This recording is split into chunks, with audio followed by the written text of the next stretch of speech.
It's called Superpower.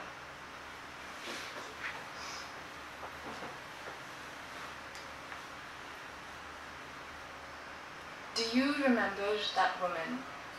The one that ran a marathon with red between her legs. There must have been a hashtag that arose at the time because our activism is now distilled to a game of tic-tac-toe with no X's or O's, but I must stick to the point. Do you remember that woman? The one that bled into her spandex tights, the one who shed her uterine lining without the fear of being caught. She reminded me of Superwoman, and the blood became her superpower until that triangle of color bloomed into a shape-shifting cloud. It became a shining emblem and anchor. It became her cape, her shield. It became the first thing I saw when I saw her, when I remembered feeling ashamed the first time I wore a diaper for girls. The women on television corrected my misconception. They told me it was called a sanitary napkin. Clean, sterile, bloodless white bands, a napkin of synthetic linen, an absorber of blue gel, with the scent of spring on its skin, with wings taped to my underpants. I could fly wherever, whenever, without the fear of being caught. These napkins, unlike my blood, would stick to the point until I peeled them off and rolled away the battle scars and sprayed away the smell of rust, and in the end no one could tell what I had been hiding. I learned to observe without being noticed, monitoring my brother's bowel movements.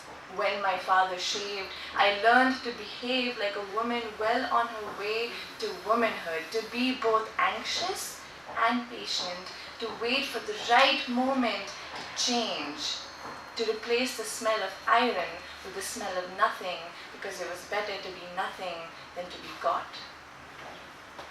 So it's no wonder why my pads were called Secret and Whisper and Stay Free. They became my older sisters I learned from. They became the lessons absent from school. These lessons taught me how to pretend to be clean and sterile and bloodless. So I asked them what was wrong with being dirty and messy and bloody, because life and love were dirty and messy and bloody, and the secrets they whispered to me was that I could stay free if I learned to stop loving and to start hating instead. Hating this body, hating its red, hating the stains it leaves behind, the remains that ooze out of unsuspecting corners into unsuspecting sheets, and the blood becomes the villain that must be hidden, but I must stick to the point. You cannot hide a superpower.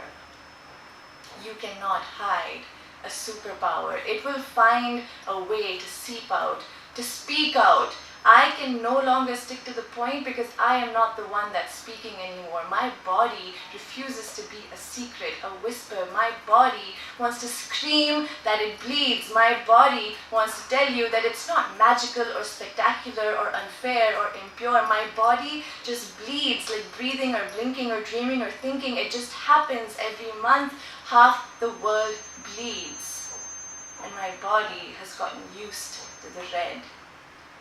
It's about time you did too.